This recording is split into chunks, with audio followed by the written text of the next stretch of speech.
But GB News can reveal the shocking rise in the cost of housing asylum seekers in hotels here.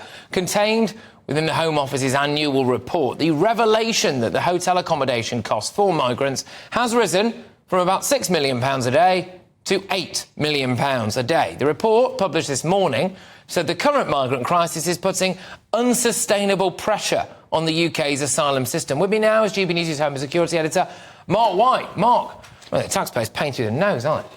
Yeah, there's no doubt. I think many people will be alarmed at this latest rise again in housing asylum seekers in the hotel system. It's something Rishi Sunak said he wanted to bring an end to, as well as stopping the small boats.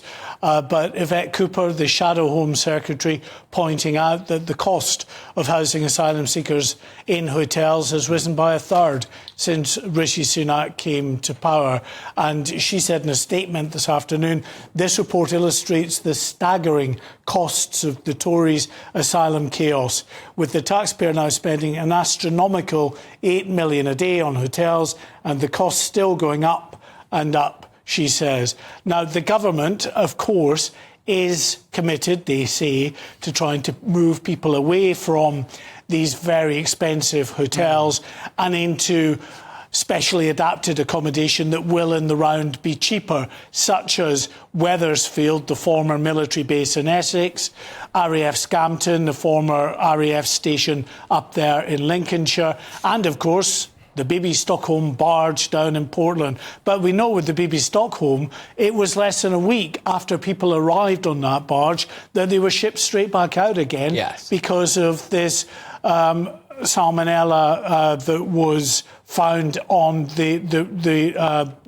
within the water system on the barge itself. And there is no sign that we can see that any migrants will be going back onto this barge anytime soon. And with Wethersfield, you have a situation where it seems that the pace of getting asylum seekers into that base is a bit slower than was originally planned, because we are supposed to have 1,500 out of the 1,700 that will eventually be there. Didn't some of it blow up the other day? One of the old accommodation blocks a bit further away from where the migrants are being housed, so we're told they weren't in any danger.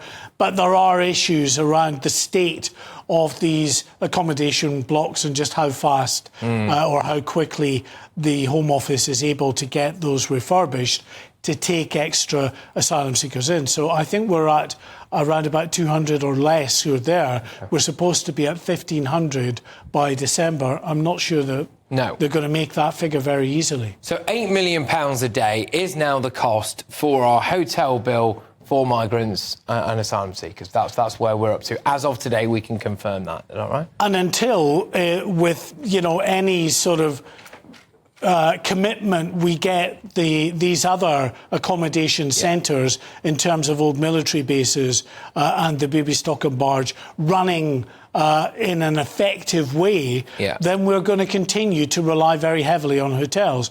And of course, when you were talking about Lampedusa, it's not just Lampedusa. We're seeing it in the Greek islands, we're seeing it in the Spanish islands, and we're seeing it in the Western Balkans routes.